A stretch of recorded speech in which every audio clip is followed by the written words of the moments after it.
বারুইপুরে গণধর্ষণ খুনে তদন্তকারী অফিসার বদল, এবার ডিএসপি পদমর্যাদার অফিসারকে তদন্তভার।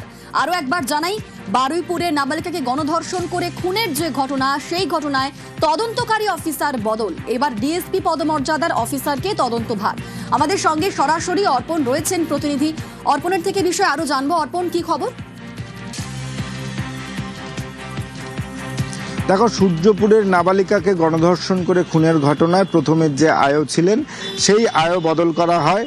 তারপরে যিনি আয়ো এসেছিলেন সেটিও বদল করে দ্রুত এই ঘটনার তদন্ত শেষ করার জন্য ডিএসপি পদমর্যাদা শান্তনু মুখোপাধ্যায়কে আনা হয়েছে এবং গতকালই তার অর্ডার কপি এসছে এবং তিনি তদন্তভার নিয়েছেন। এই ঘটনার সঙ্গে কারা কারা যুক্ত ইতিমধ্যেই তুমি জানবে যে প্রভাস পুলিশকে গুলি করে পালাতে গিয়ে এনকাউন্টারে তার মৃত্যু হয়েছে, বাকি 4 জনকে গ্রেপ্তার করেছে এবং তাদের সঙ্গে কি সম্পর্ক রয়েছে, ডিজিটাল এভিডেন্স কালেকশন করা, তার পাশাপাশি এলাকার মানুষের বয়ান, যে তদন্তে যে অগ্রগতির জন্য যা যা প্রয়োজন রয়েছে, সেই কারণে পুলিশের উচ্চপদস্থ আধিকারিকরা তারা মনে করেছেন আয়ো বদল করার প্রয়োজন রয়েছে।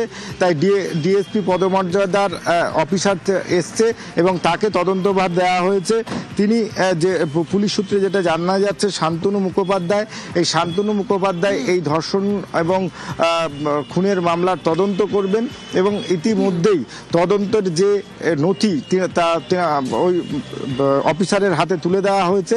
কিছুক্ষণের মধ্যেই বারুইপুর থানার যে ভারপ্রাপ্ত আধিকারিক রয়েছেন এবং বারুইপুর পুলিশ জেলার এসপির সঙ্গে তিনি একটি বৈঠক করবেন এবং আগামী পদক্ষেপ তারপরেই জানা যাবে। তবে তোমাকে বলে রাখি, এই ধর্ষণ খুনের যে মামলা, সেই মামলায় অভিযুক্ত প্রত্যেকেই গ্রেপ্তার, যার মধ্যে প্রভাস পুলিশকে গুলি করে পালাতে। ধন্যবাদ অর্পণ।